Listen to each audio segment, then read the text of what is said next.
ನಮಸ್ಕಾರ, ಹವ್ಯಕ ಪಾಕಶಾಲೆಗೆ ಸ್ವಾಗತ. ಇವತ್ತು ತುಂಬ ಹೆಲ್ದಿಯಾಗಿರುವಂತಹ ಒಂದು ಚಟ್ನಿ ಪುಡಿ ರೆಸಿಪಿಯನ್ನು ನಿಮ್ಮ ಜೊತೆ ಶೇರ್ ಮಾಡ್ತಾ ಇದ್ದೀನಿ. ಅದೇ ಬೂದುಕುಂಬಳಕಾಯಿಯ ಸಿಪ್ಪೆಯಿಂದ ಮಾಡುವಂತಹ ಚಟ್ನಿ ಪುಡಿ. ಇದನ್ನು 1 ವರ್ಷ ಕೂಡ ಕೆಡದಂತೆ ಹಾಗೆಯೇ ಇಟ್ಕೊಳ್ಬೋದು. ಆಮೇಲೆ ಇದನ್ನು ರೊಟ್ಟಿ ಚಪಾತಿನೋ ಅಥವಾ ಊಟದ ಜೊತೆಗಂತೂ ತುಂಬ ಸೂಪರ್ ಆದಂತಹ ಕಾಂಬಿನೇಷನ್ ಆಗುತ್ತೆ ಇದು ಸೈಡ್ ಡಿಶ್ ಆಗಿ. ಬನ್ನಿ ಹಾಗಾದರೆ ಬೂದುಕುಂಬಳಕಾಯಿ ಸಿಪ್ಪೆಯಿಂದ ಯಾವ ಥರ ಚಟ್ನಿ ಪುಡಿಯನ್ನು ಮಾಡೋದು ಅಂತ ನೋಡೋಣ. ಮೊದಲಿಗೆ ಈಗ ಮೇಯ್ನಾಗಿ ನಮಗೆ ಬೂದುಕುಂಬಳಕಾಯಿಯ ಸಿಪ್ಪೆ ಬೇಕಾಗುತ್ತೆ. ಇದಕ್ಕೆ ಮುಂಚಿನ ದಿವಸ ನಾವು ಪದಾರ್ಥ ಎಲ್ಲ ಮಾಡಿದ್ರೆಲ್ಲ ಉಳಿದಿರುತ್ತಲ್ಲ, ಅವನ್ನೆಲ್ಲವನ್ನು ಸ್ಟೋರ್ ಮಾಡಿ ಇಟ್ಕೊಳ್ಬೇಕು, ಅಥವಾ ಅದೇ ದಿವಸ ಫ್ರೆಶ್ ಆಗಿ ಮಾಡಿದರೆ ಅದು ಕೂಡ ಆಗುತ್ತೆ. ಇವೆಲ್ಲವನ್ನು ನಾವೀಗ ನೀಟಾಗಿ ತೊಳ್ಕೊಳ್ಬೇಕಾಗುತ್ತೆ. ಚೆನ್ನಾಗಿ ತೊಳೆದಾದ ನಂತರ ಅದು ಸ್ವಲ್ಪ ಆರೋದಕ್ಕೆ ಬಿಡಬೇಕು. ಆಮೇಲೆ ಇದನ್ನು ಸ್ಮಾಲ್ ಪೀಸಾಗಿ ನೋಡಿ ಈ ಥರ ಕಟ್ ಮಾಡ್ಕೊಳ್ಬೇಕಾಗುತ್ತೆ. ನಾವೀಗ ಕಟ್ ಮಾಡಿ ಆದ ನಂತರ ಅದನ್ನು ಮಿಕ್ಸಿ ಜಾರಲ್ಲಿ ಹಾಕಿ ರುಬ್ಕೊಂಡು ತರಬೇಕೀಗ. ಸಣ್ಣ ಸಣ್ಣ ಪೀಸಸ್ ಆಗಿ ಕಟ್ ಮಾಡಿದರೆ ನಾವು ಇದನ್ನು ರುಬ್ಬೋದಕ್ಕೆ ಈಸಿ ಆಗುತ್ತೆ. ಇನ್ನೀಗ ಮಿಕ್ಸಿ ಜಾರಲ್ಲಿ ಹಾಕಿ ಸರಿಯಾಗಿ ಪುಡಿ ಮಾಡ್ಕೊಂಡು ತರಬೇಕು. ಇದನ್ನು ನೀರೆಲ್ಲ ಹಾಕಬಾರ್ದು, ಹಾಗೆಯೇ ಫೈನಾಗಿ ಪುಡಿ ಮಾಡಿದಷ್ಟು ಒಳ್ಳೆಯದು. ನೋಡ್ತಾ ಇರ್ಬೋದು, ಇಷ್ಟ ಆಗಿದೆ. ಈಗ ನೆಕ್ಸ್ಟು ನಾವಿದನ್ನು ಹುರ್ಕೊಳ್ಳೋದಿಕ್ಕಿದೆ, ಅದಕ್ಕಾಗಿ ಇಷ್ಟ ಆದರೆ ಸಾಕಾಗುತ್ತೆ.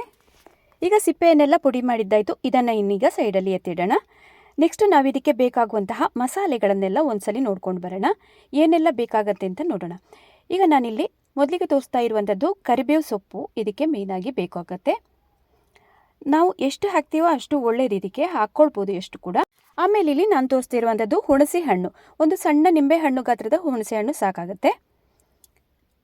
ಮತ್ತು ಇದಕ್ಕೆ ಸ್ವಲ್ಪ ಬೆಲ್ಲವನ್ನು ಹಾಕಿದರೆ ತುಂಬ ರುಚಿ ಕೊಡುತ್ತೆ. ಮತ್ತು ರುಚಿಗೆ ತಕ್ಕಷ್ಟು ಉಪ್ಪು. ಇಲ್ಲಿ ಕಲ್ಲುಪ್ಪನ್ನು ನಾನು ಬಳಸ್ತಾ ಇದ್ದೀನಿ. ನೆಕ್ಸ್ಟು ಹಳದಿ ಪೌಡ್ರು ಬೇಕು. ಇನ್ನು ಬ್ಯಾಡಿಗೆ ಮೆಣಸು ಖಾರಕ್ಕೆ ನಿಮಗೆ ಅನುಗುಣವಾಗಿ ತಗೊಳ್ಬೋದು. ನಾನಿಲ್ಲಿ ಒಂದು 10 ರಿಂದ 15 ಬ್ಯಾಡಿಗೆ ಮೆಣಸಷ್ಟನ್ನು ತೊಟ್ಟೆಲ್ಲ ತೆಗೆದು ಸರಿಯಾಗಿ ಒರೆಸಿ ಎಲ್ಲ ಇಟ್ಕೊಂಡಿದ್ದೀನಿ. ನೆಕ್ಸ್ಟ್ ಈಗ ಇಲ್ಲಿ ನಮಗೆ ಬೇಕಾಗುವಂಥದ್ದು ಮಸಾಲೆ ಪದಾರ್ಥಗಳಲ್ಲಿ ಕಡಲೆಬೇಳೆ, ಕೊತ್ತಂಬರಿ, ಆಮೇಲೆ ಜೀರಿಗೆ, ಮೆಂತೆ ಇವೆಲ್ಲವನ್ನು ನಾನು ರೆಡಿ ಮಾಡಿ ಇಟ್ಕೊಂಡಿದ್ದೀನಿ. ಈಗ ಕೊಬ್ಬರಿ ಕೂಡ ಬೇಕಾಗುತ್ತೆ ಅದರ ಜೊತೆಗೆ. ಮತ್ತು ಕರಿಯೋದಕ್ಕೆ ಎಣ್ಣೆ, ತೆಂಗಿನ ಎಣ್ಣೆಯನ್ನು ಇಲ್ಲಿ ಉಪಯೋಗ ಮಾಡ್ತಾ ಇದ್ದೀನಿ. ಇನ್ನು ಒಂದೊಂದಾಗಿ ಈ ಮಸಾಲೆ ಪದಾರ್ಥಗಳಾಗಿರ್ಬೋದು, ಕುಂಬಳಕಾಯಿಯ ಸಿಪ್ಪೆ ಎಲ್ಲ ಇದೆಯಲ್ಲ ಪುಡಿ ಮಾಡಿ ಇಟ್ಟಂಥದ್ದು, ಇವೆಲ್ಲವನ್ನು ನಾವೀಗ ಹುರ್ಕೊಳ್ಬೇಕಾಗತ್ತೆ. ನಾನು ಸ್ಟವ್ ಮೇಲೆ ಆಗಲೇ ಪ್ಯಾನನ್ನು ಬಿಸಿಗೆ ಇಟ್ಟಿದ್ದೀನಿ. ಇನ್ನು ಒಂದೊಂದಾಗಿ ಹುರಿತಾ ಬರೋಣ. ಮೊದಲಿಗೆ ನಾವಿಲ್ಲಿ ಹುರ್ಕೊಳ್ಬೇಕಾದಂಥದ್ದು ಪುಡಿ ಮಾಡಿ ಇಟ್ಕೊಂಡಂತಹ ಕುಂಬಳಕಾಯಿ ಸಿಪ್ಪೆಯನ್ನು ಈಗ ಚೆನ್ನಾಗಿ ಹುರ್ಕೊಳ್ಬೇಕು. ನಾವು ಸ್ವಲ್ಪನೂ ಎಣ್ಣೆ ಎಲ್ಲ ಹಾಕದೆ ಹಾಗೆಯೇ ಹುರ್ಕೊಳ್ಬೇಕಾಗತ್ತೆ. ಉರಿಯನ್ನು ಕಮ್ಮಿ ಉರಿಯಲ್ಲಿ ಇಟ್ಕೊಂಡು ಇದನ್ನು ಹುರ್ಕೊಳ್ಳೋಣ. ಇನ್ನು ಈ ಕುಂಬಳಕಾಯಿ ಸಿಪ್ಪೆಯನ್ನು ನಾವು ಬಳಕೆ ಮಾಡೋದ್ರಿಂದ ತುಂಬಾ ಹೆಲ್ತ್ ಬೆನಿಫಿಟ್ಸ್ ಇದೆ ಅಂತ ಹೇಳ್ಬೋದು. ನಮ್ಮ ಕಣ್ಣಿನ ಆರೋಗ್ಯಕ್ಕೂ ಒಳ್ಳೆಯದು, ಆಮೇಲೆ ಜೀರ್ಣಶಕ್ತಿಗೆಲ್ಲ ತುಂಬಾ ಹೆಲ್ಪ್ ಮಾಡುತ್ತೆ ಇದು. ವೈಟಮಿನ್ ಎ, ವೈಟಮಿನ್ ಸಿ ಎಲ್ಲ ಹೇರಳವಾಗಿದೆ ಇದರಲ್ಲಿ. ಅದೇ ರೀತಿಯಾಗಿ ಫೈಬರ್ ಕಂಟೆಂಟ್ ಆಗಿರ್ಬೋದು, ಮತ್ತು ಮಿನರಲ್ಸ್ ಎಲ್ಲ ಹೇರಳವಾಗಿರೋದ್ರಿಂದ ನಮ್ಮ ಆರೋಗ್ಯದಲ್ಲಿ ಇಂಪ್ರೂವ್ ಮಾಡೋದಕ್ಕೆ ಇದು ತುಂಬ ಸಹಕಾರಿಯಾಗುತ್ತೆ. ಈಗ ನೋಡ್ಬೋದು, ನಾನು ಚೆನ್ನಾಗಿ ಹುರ್ಕೊಂಡಿದ್ದೀನಿ. ಈಗಾಗಲೇ ಡ್ರೈ ಆಗಬೇಕಿದು, ಅಲ್ಲಿ ತನಕ ನಾವು ಹುರ್ಕೊಳ್ಬೇಕಾಗತ್ತೆ. ನೋಡಿ, ಅದು ಚೆನ್ನಾಗಿ ಕಲರ್ ಕೂಡ ಚೇಂಜ್ ಆಗುತ್ತೆ. ಅಲ್ಲಿವರೆಗೆ ಹುರ್ಕೊಂಡಿದ್ದಾಯಿತು. ಇನ್ನಿದನ್ನು ತೆಗೆದು ಒಂದು ತಟ್ಟೆಗೆ ಹಾಕ್ಕೊಳ್ಳೋಣ. ಇನ್ನು ಪ್ರತಿಯೊಂದನ್ನು ಕೂಡ ನಾವೀಗ ಡ್ರೈ ರೋಸ್ಟ್ ಮಾಡ್ಕೊಳ್ಬೇಕಾಗತ್ತೆ. ಸ್ವಲ್ಪನೂ ಎಣ್ಣೆ ಎಲ್ಲ ಈಗ ಹಾಕ್ಕೊಳ್ಬಾರ್ದು. ಕುಂಬಳಕಾಯಿ ಸಿಪ್ಪೆಯನ್ನೆಲ್ಲ ತಟ್ಟೆಗೆ ತೆಗೆದು ಹಾಕಿದ್ದಾಯಿತು. ನೆಕ್ಸ್ಟ್ ನಾವು ಹುರ್ಕೊಳ್ಬೇಕಾದಂಥದ್ದು ಬ್ಯಾಡಗಿ ಮೆಣಸನ್ನು ತಗೊಂಡಿದ್ದೀನಿ. ಇಲ್ಲಿ ನಿಮಗೆ ಖಾರಕ್ಕೆ ಅನುಗುಣವಾಗಿ ಹಾಕ್ಕೊಳ್ಬೋದು. ನಾನಿಲ್ಲಿ ಒಂದು 10 ರಿಂದ 15 ಆಗುವಷ್ಟು ಮೆಣಸನ್ನು ತಗೊಂಡಿದ್ದೀನಿ. ಇದನ್ನು ಕೂಡ ಘಮ ಬರೋವರೆಗೆ ಹುರ್ಕೊಳ್ಬೇಕಾಗತ್ತೆ. ಸಣ್ಣ ಉರಿಯಲ್ಲೇ ಇಟ್ಕೊಂಡು ಇದನ್ನು ಮಾಡ್ಕೊಳ್ಬೇಕು. ನೀವು ಬ್ಯಾಡಗಿ ಮೆಣಸಿನ ಬದಲಾಗಿ ಗುಂಟೂರು ಮೆಣಸಿನಕಾಯನ್ನು ಆದರೂ ಯೂಸ್ ಮಾಡ್ಬೋದು. ಖಾರ ಬೇಕು ಅನ್ನೋರು ಹಾಗೆ ಕೂಡ ಮಾಡ್ಕೊಳ್ಬೋದು. ಈಗ ಇಲ್ಲಿ ಮೆಣಸನ್ನು ಕೂಡ ಹುರ್ಕೊಂಡಿದ್ದಾಯಿತು. ಅದನ್ನು ಕೂಡ ತೆಗೆದು ಅದೇ ತಟ್ಟೆಗೆ ಹಾಕ್ಕೊಂಡಿದ್ದೀನಿ. ಇನ್ನು ಕಡಲೆಬೇಳೆಯನ್ನು ಹಾಕ್ಕೊಳ್ತಾ ಇದ್ದೀನಿ. 1 ಸ್ಪೂನ್ ಆಗುವಷ್ಟು ಹಾಕ್ಕೊಂಡು ಚೆನ್ನಾಗಿ ಕಲರ್ ಬರಬೇಕು, ಅಲ್ಲಿ ತನಕ ಹುರ್ಕೊಳ್ಬೇಕು. ಇದನ್ನು ಬ್ರೌನ್ ಕಲರಿಗೆ ಅದು ಟರ್ನ್ ಆಗುತ್ತೆ, ಅಲ್ಲಿ ತನಕ ಹುರ್ಕೊಂಡಾದ ನಂತರ ಅದೇ ತಟ್ಟೆಗೆ ಇದನ್ನು ಕೂಡ ಹಾಕ್ತಾ ಇದ್ದೀನಿ. ಕಡಲೆಬೇಳೆಯನ್ನೆಲ್ಲ ಹುರಿದಾದ ನಂತರ ಇನ್ನಿಲ್ಲೀಗ ಕೊತ್ತಂಬರಿ ಬೀಜನ ತೋರಿಸ್ತಾ ಇದ್ದೀನಿ. 2 ಸ್ಪೂನ್ ಆಗುವಷ್ಟು ಕೊತ್ತಂಬರಿ ಬೀಜನ ಕೂಡ ಹಾಕ್ಕೊಂಡು ಹುರ್ಕೊಳ್ಬೇಕು. ಸ್ವಲ್ಪ ಹೊತ್ತು ಹುರಿದಾದ ನಂತರ ನೆಕ್ಸ್ಟ್ ಈಗ ಇದಕ್ಕೆ 1 ಸ್ಪೂನ್ ಆಗುವಷ್ಟು ಜೀರಿಗೆ ಮತ್ತು ಅರ್ಧ ಸ್ಪೂನ್ ಆಗುವಷ್ಟು ಮೆಂತ್ಯವನ್ನು ಕೂಡ ಆ್ಯಡ್ ಮಾಡ್ಕೊಳ್ಬೇಕು.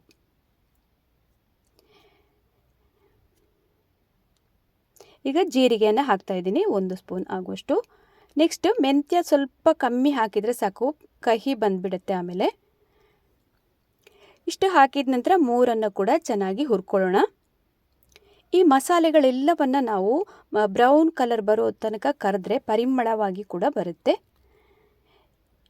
ಈಗ ಇವು ಮೂರನ್ನು ಕೂಡ ಹುರ್ಕೊಂಡಿದ್ದಾಯಿತು. ಅದನ್ನು ಕೂಡ ಅದೇ ತಟ್ಟೆಗೆ ಹಾಕ್ತಾಯಿದ್ದೀನಿ.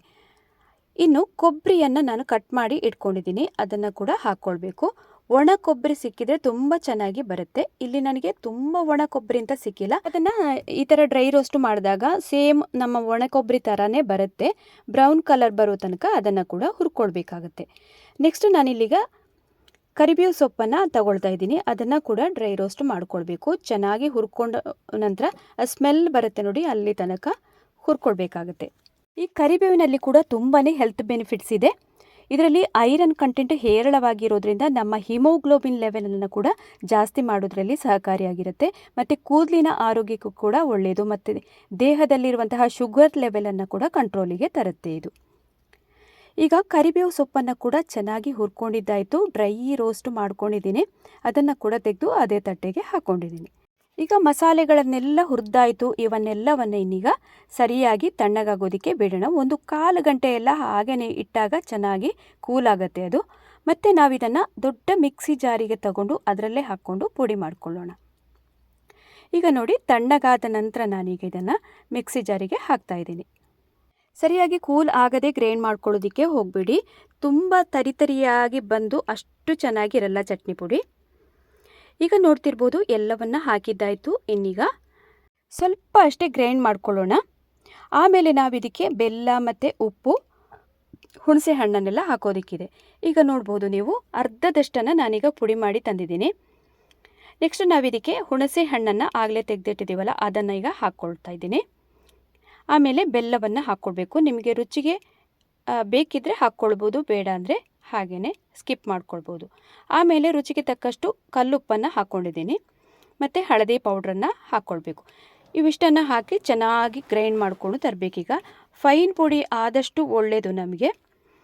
ಈಗ ನೋಡ್ತಿರ್ಬೋದು, ನಾನು ಫೈನಾಗಿ ಪುಡಿ ಎಷ್ಟಾಗುತ್ತೋ ಅಷ್ಟು ಮಾಡ್ಕೊಂಡಿದ್ದೀನಿ ನೋಡಿ, ಈ ಥರ ಆಗಿದೆ. ಇಲ್ಲಿ ಮಸಾಲೆಗಳನ್ನಾಗಿರ್ಬೋದು, ನಿಮ್ಮ ಉಪ್ಪು, ಹುಳಿ, ಖಾರ ಇವೆಲ್ಲವನ್ನು ಕೂಡ ಪ್ರಮಾಣಕ್ಕೆ ಅನುಗುಣವಾಗಿ ನಾವಿಲ್ಲಿ ಹಾಕ್ಕೊಂಡ್ರೆ ಚೆನ್ನಾಗಿರುತ್ತೆ. ಈಗ ಮಿಕ್ಸಿ ಮಾಡಿದಂತಹ ಪುಡಿಯನ್ನೆಲ್ಲ ಒಂದು ಸೈಡಿಗೆ ಇಡೋಣ. ಇನ್ನು ನಾನು ಸ್ಟವ್ ಮೇಲೆ ಅದೇ ಪ್ಯಾನನ್ನು ತಗೊಂಡು ಅದಕ್ಕೆ 1/4 ಕಪ್ಪಾಗೋಷ್ಟು ತೆಂಗಿನ ಎಣ್ಣೆನ ಹಾಕ್ತಾಯಿದ್ದೀನಿ. ನಾವೀಗ ಇಲ್ಲಿಗೆ ಒಗ್ಗರಣೆಯನ್ನು ಮಾಡ್ಕೊಳ್ಬೇಕಾಗತ್ತೆ. ಈ ಥರ ಒಗ್ಗರಣೆಯನ್ನು ಮಾಡಿ ನಾವು ಅದರಲ್ಲಿ ಫ್ರೈ ಮಾಡೋದ್ರಿಂದ ಚಟ್ನಿ ಪುಡಿಯನ್ನು ತುಂಬ ವರ್ಷ ಇದನ್ನು ಕೆಡದಂತೆ ಹಾಗೆಯೇ ಸ್ಟೋರ್ ಮಾಡಿ ಇಟ್ಕೊಳ್ಬೋದು. ಈಗ ಒಗ್ಗರಣೆಗೆ ಮೊದಲಿಗೆ ಇಲ್ಲಿ ಉದ್ದಿನ ಬೇಳೆಯನ್ನು ಹಾಕ್ಕೊಳ್ಬೇಕು, 1 ಸ್ಪೂನ್ ಆಗೋಷ್ಟು. ನೆಕ್ಸ್ಟ್ ಇದಕ್ಕೆ ಸಾಸಿವೆ ಕಾಳನ್ನು ಹಾಕ್ಕೊಳ್ಬೇಕು. ಆಮೇಲೆ ನಾನಿಲ್ಲಿ ಗುಂಟೂರು ಮೆಣಸಿನಕಾಯಿಯನ್ನು ಹಾಕ್ಕೊಳ್ತಾ ಇದ್ದೀನಿ. ಇನ್ನು ಸ್ವಲ್ಪ ಕರಿಬೇವು ಸೊಪ್ಪನ್ನು ಹಾಕ್ಕೊಳ್ಬೇಕು ಒಗ್ಗರಣೆಗೆ. ಇನ್ನು ಚೆನ್ನಾಗಿ ಬಾಡಿಸ್ಕೊಳ್ಳೋಣ ಎಲ್ಲವನ್ನು. ಸರಿಯಾಗಿ ಫ್ರೈ ಆದ ನಂತರ ನಾವು ಆಗಲೇ ಪುಡಿ ಮಾಡಿ ಇಟ್ಕೊಂಡಿದ್ದೀವಲ್ಲ ಚಟ್ನಿ ಪುಡಿ, ಮಿಕ್ಸಿಯಲ್ಲಿ ಅದನ್ನು ಹಾಕಿ ಸರಿಯಾಗಿ ಈಗ ಫ್ರೈ ಮಾಡ್ಕೊಳ್ಬೇಕಾಗತ್ತೆ. ಕಮ್ಮಿ ಉರಿಯಲ್ಲೇ ಇಟ್ಕೊಂಡು ಇದನ್ನು ಹುರಿಯೋದ್ರಿಂದ ತುಂಬ ಚೆನ್ನಾಗಿ ಘಮ ಕೂಡ ಬರುತ್ತೆ. ಅದೇ ರೀತಿಯಾಗಿ ವರ್ಷಾನುಗಟ್ಟಲೆ ಇದನ್ನು ಸ್ಟೋರ್ ಮಾಡಿ ಕೂಡ ಇಟ್ಕೊಳ್ಬೋದು. ಇದೇ ವಿಧಾನದಲ್ಲಿ ಮಾಡೋದ್ರಿಂದ ಪ್ರತಿಯೊಂದು ಚಟ್ನಿ ಪುಡಿ ಕೂಡ ತುಂಬ ಸಮಯದವರೆಗೆ ಹಾಗೆಯೇ ಉಳಿಯುತ್ತೆ. ಇದೊಂದು ಬೆಸ್ಟ್ ಮೆಥಡ್ ಅಂತ ಹೇಳ್ಬೋದು. ಎಲ್ಲ ರೀತಿಯಾದಂತಹ ಚಟ್ನಿ ಪುಡಿಗಳನ್ನು ಇದೇ ರೀತಿಯಾಗಿ ರೋಸ್ಟ್ ಮಾಡಿ ಇಟ್ಕೊಂಡ್ರೆ ಪ್ರಿಸರ್ವೇಟಿವ್ ಹಾಕದೇನೆ ನಾವಿದನ್ನು ಸ್ಟೋರ್ ಮಾಡಿ ಇಟ್ಕೊಳ್ಬೋದು. ಈಗ ನೋಡ್ತಿರ್ಬೋದು ನೀವು, ಕಲರೆಲ್ಲ ಫುಲ್ ಚೇಂಜ್ ಆಗೋ ತನಕ ನಾನು ಹುರ್ಕೊಂಡಿದ್ದೀನಿ ನೋಡಿ. ಒಂದು 5 ನಿಮಿಷ ಎಲ್ಲ ಹೀಗೇ ಕಮ್ಮಿ ಉರಿಯಲ್ಲಿ ಇಟ್ಕೊಂಡು ಹುರಿದಾಗ ಘಮ ಕೂಡ ಚೆನ್ನಾಗಿ ಬರುತ್ತೆ. ಅದೇ ರೀತಿಯಾಗಿ ಕಲರ್ ಕೂಡ ಬರುತ್ತೆ. ಇನ್ನು ಇದನ್ನು ಕಂಪ್ಲೀಟಾಗಿ ಕೂಲ್ ಆಗೋದಕ್ಕೆ ಬಿಡಬೇಕು. 1 ಗಂಟೆಯಿಂದ 2 ಗಂಟೆ ಎಲ್ಲ ಹಾಗೇ ಬಿಟ್ಟ ನಂತರ ನಾವಿದನ್ನು ಜಾಡಿಯಲ್ಲಿ ಹಾಕಿ ಸ್ಟೋರ್ ಮಾಡಿ ಇಟ್ಕೊಳ್ಬೋದು. ಈಗ ಈ ಥರ ಎಲ್ಲ ಸ್ಟೋರ್ ಮಾಡಿ ಇಟ್ಕೊಳ್ಬೋದಾದಂತಹ ಉಪ್ಪಿನಕಾಯಿ ಆಗಿರ್ಬೋದು, ಚಟ್ನಿ ಪುಡಿ ಇವೆಲ್ಲವನ್ನು ಹಾಕ್ಕೊಳ್ಳೋದಕ್ಕೆ ನಾವು ಗಾಜಿನ ಬಾಟ್ಲನ್ನೇ ಆದಷ್ಟು ಯೂಸ್ ಮಾಡಬೇಕು. ಚೆನ್ನಾಗಿ ಅದರ ಒಳಗಡೆ ಎಲ್ಲ ನೀರಿನ ಅಂಶ ಎಲ್ಲ ಇದ್ದರೆ ಒರೆಸಿ ತಗೊಳ್ಬೇಕು ನೋಡಿ. ಸ್ವಲ್ಪನೂ ಇರಬಾರ್ದು ಮಾಯಿಶ್ಚರ್ನ ಅಂಶ. ಸರಿಯಾಗಿ ಕೂಲಾದ ನಂತರ ನಾವಿದನ್ನು ಜಾಡಿಗೆ ಹಾಕಿ ತುಂಬಿಸಿಟ್ರೆ 1 ವರ್ಷ ಕೂಡ ಉಪಯೋಗ ಮಾಡ್ಕೊಳ್ಬೋದು. ಇನ್ನು ಆಗಾಗ ನಾವು ಊಟಕ್ಕೆ ಅಥವಾ ಏನಾದರೂ ಚಪಾತಿ ರೊಟ್ಟಿಗೆಲ್ಲ ತೆಗಿಬೇಕಾದ್ರೆಲ್ಲ ಸ್ಪೂನನ್ನು ಕೂಡ ಗಮನದಲ್ಲಿ ಇಟ್ಕೊಳ್ಬೇಕು. ಅದರಲ್ಲೆಲ್ಲ ಸ್ವಲ್ಪ ಕೂಡ ಮಾಯಿಶ್ಚರ್ನ ಅಂಶ ಎಲ್ಲ, ತೇವದ ಅಂಶ ಎಲ್ಲ ಇರಬಾರ್ದು. ನೋಡಿದ್ರಲ್ವಾ, ತುಂಬಾ ಸುಲಭವಾಗಿ ಬೂದುಕುಂಬಳಕಾಯಿ ಸಿಪ್ಪೆಯನ್ನು ಬಿಸಾಡದೆ ಅದರಲ್ಲಿ ತುಂಬ ಹೆಲ್ದಿಯಾಗಿ ಚಟ್ನಿ ಪುಡಿಯನ್ನು ಹೇಗೆ ಮಾಡೋದು ಅಂತ. ಇವತ್ತಿನ ರೆಸಿಪಿ ನಿಮಗೆ ಇಷ್ಟ ಆದಲ್ಲಿ ಚಾನಲನ್ನು ಸಬ್ಸ್ಕ್ರೈಬ್ ಮಾಡ್ಕೊಳ್ಳಿ. ಅದೇ ರೀತಿಯಾಗಿ ಮನೆಯಲ್ಲಿ ನೀವು ಕೂಡ ಈ ರೆಸಿಪಿಯನ್ನು ಟ್ರೈ ಮಾಡಿ ನೋಡಿ. ಇನ್ನೊಂದು ವಿಡಿಯೋದಲ್ಲಿ ಸಿಗೋಣ. ನಮಸ್ಕಾರ.